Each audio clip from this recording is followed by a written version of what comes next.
Thank you. All right. One of the next ways we can actually improve our gut microbiome is to introduce new microorganisms, also known as probiotics.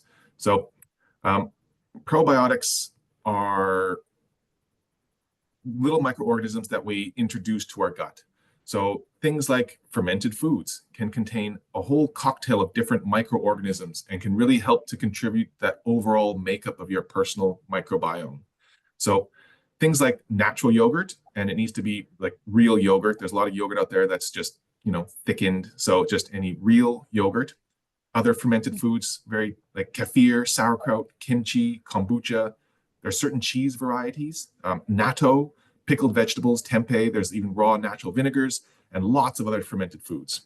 Really, just about every culture throughout the world has developed their own style of fermented foods. And really, this is partially due to that increased shelf life and preserving nature of those foods because, long ago, we didn't really have refrigeration and we had a lot of we needed ways to keep food longer. So, but really now with the refrigeration and the availability of foods, the reliance on fermented foods is actually a staple is pretty much down to nothing. Like we don't really need to preserve food anymore to survive. But there's actually one school of thought that even due to that much better refrigeration, transport, and year-round availability of food, and that increased focus on that crop monoculture and development has actually drastically reduced that reliance on fermented foods. And a consequence is that reduced biodiversity in our gut as well. So really, fermented foods are a good way and even a really tasty way just to add to your diet because the fermented foods will add in new bacteria, but then the majority of fermented foods are lots of different types of plant foods anyways, which will also add to that plant variety as well. So true. And I love that you're bringing in that natural way because I hadn't thought about it before, that's the way, we're meant to eat. And we've lived on this for so many, millions of years. And now it's kind of something we're not really turning to. What happens if we add this into a dish and it's heated? Is that still going to have the... Well, not as, it won't have the same benefit as that probiotic side. So for something to be considered probiotic, it needs that live bacteria in it. So when you are making things like kimchi, if you were to eat it after it's fermented, yes, probiotic. But if you were to cook with it, then you're actually destroying all those live microorganisms, but you're still getting the plant varieties. So it's still beneficial, but I wouldn't consider it a probiotic then that stage, but it's still good for your health overall. So that's one of the reasons why things like sourdough bread can sometimes be confused as a probiotic, because you are getting the natural yeasts and the natural microorganisms to raise that bread. But as you bake it, unfortunately, you're going to kill off all those live organisms. You still get some health, you still get health benefits. It's still a type of that food, and your existing gut microbiome can still digest those, but you're not adding new microorganisms, if that makes sense.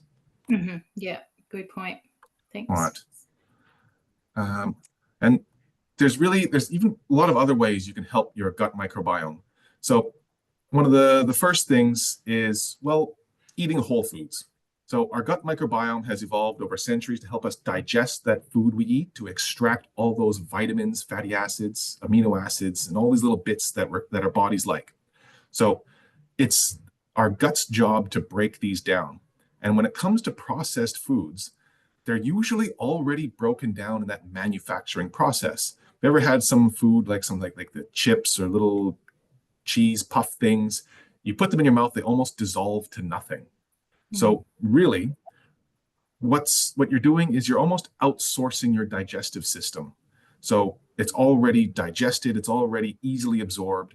So it doesn't really leave our gut much to do at all. So like I mentioned before, if we don't give our gut any work to do, it's not going to be very happy. And that's something I noticed as well when I had to start on the kimchi and things. It wasn't easy because my gut didn't like it to start with, but I had to really add it to my diet very slowly and gradually to get the benefit.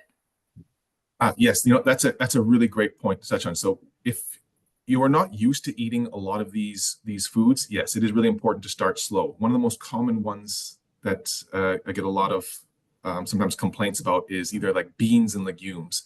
So beans and Mm. legumes, great. I encourage people to eat a lot, but if you don't eat a lot of them to start with, and you go and eat a giant bowl of chili or those beans, you're going to probably get a bit of gut pain, maybe a bit of flatulence, a bit of wind, because your body's just not used to that. It takes a little while for your body to be able to adjust and rebuild, and you get your gut microbiome to start working again. So, Mhm. I love the enthusiasm a lot of people have, but then in increasing things like those fibers, it is good to really do it much slower to avoid any type of gut issues. So, Yeah. um, yeah. So one of the next things, just mentioned avoiding processed foods, but avoiding stress, really. So with stress, our gut is affected by our mood, and chronic stress will actually reduce our ability to digest food. So it's really common where someone gets a little stressed, a little anxious, they either lose their appetite, like, oh, I don't want to eat. It's because your body is saying, well, yeah, we are not digesting anything right now. So Mhm. by reducing some of that chronic stress, which everybody has in their lives nowadays, you can actually really improve your digestion. You can reduce any chronic inflammation, and that chronic stress can even alter that gut microbiome. Because when you're in that heightened level of stress for a long period of time, Mm. digestion is your body's like least of its worries. It's preparing that fight or flight Mhm. response. So it wants to run, it wants to fight. We're not digesting anything right now. So by Yeah. living in that state of chronic stress, it really does impair that digestion. Yeah. And your vagus nerve, your body stress nerve, it runs all the way down and ends up in your butt. So it's literally a really important thing to work on as well. So I think a lot of people forget that side of it when we talk about being a whole health vision. We want to improve our stress, and there's some videos also in our Health Bite series on stress if you're interested in managing that side of things as well. Excellent. Yeah, great little segue there, because yeah, health and even your gut health is more to do than just the food that you eat. It all is encompassing. Yeah. Um, One of the next as well, avoiding unnecessary antibiotics. Now, well, antibiotics, I have to mention, they are amazing. They've saved countless lives. Even the average life expectancy prior to antibiotics was like about maybe 40, 45-ish. But we still should be careful with their use and balance the potential risks. Um, so GPs, they are all aware of this. Antibiotics will kill all the bad bacteria. So if we do have an infection, if we do have anything that requires antibiotics, I would still discuss with your GP about the benefits and the risks, because often the benefits to taking those probiotics are going to outweigh that risk of damaging your gut microbiome. But Mm. antibiotics, unfortunately, they do not discriminate, and they'll destroy all the good bacteria too. But the idea, rather than to just avoid antibiotics if we really do need them, is to have a good, strong gut microbiome to begin with. Because if your gut microbiome is strong, it can usually recover from just about anything, even if it does take a hit from some antibiotics. Mm. Um, Well, that's good to know. the things is, well, food hygiene. Has anyone experienced an episode of food poisoning? So really, food poisoning, think of it like an overrun of one specific bacteria. It's like a riot in the streets of one bacteria that sort of kills off everything. And ideally, with food hygiene, you want to avoid that. It's actually quite possible to actually change your own gut microbiome, sometimes even permanently, after a really bad bout of some food poisoning or foodborne illness. So Mm.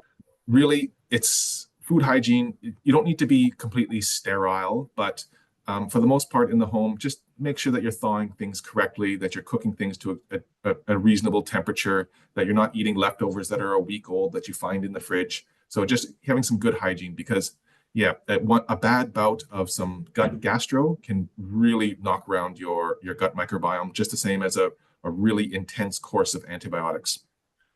Mm. Great So point. one of the next things is, well, some exercise. Exercise and sleep, they can have an effect on your microbiome. So really ensure that in regular exercise, look for ways to improve your quality of sleep, because that exercise, it can inhibit that dopamine, we can reduce stress. That sleep, when we sleep, we we get into an area that we sort of rebuild our bodies as well. So it's really important to improve exercise and sleep. So a few things that, most people will, oh, it's not quite related to my gut, but it's really all encompassing. So overall, we're still learning so much about our gut microbiome and these complex interactions that it has with our overall health. And perhaps one day we're going to be at an area where we can treat certain conditions with certain combinations of probiotics and microorganisms. But right now, the research, we really haven't reached that yet. So I would still be wary about taking specific probiotics for specific conditions. If you do choose to take a probiotic, it is best to discuss that with a GP, dietitian, or pharmacist as well to see if it's right for yourself. But for the most part, a broad spectrum general probiotic is going to have just as much benefit as some of these targeted ones. So you don't need to worry about spending a whole lot of money on very specific strains. So, but as always, it is best to talk to your trusted health professional about before taking any type of nutritional supplement. Excellent. But great information. Thank you so much for having me. Thanks, Will. Appreciate it. See you next time. Bye. Bye.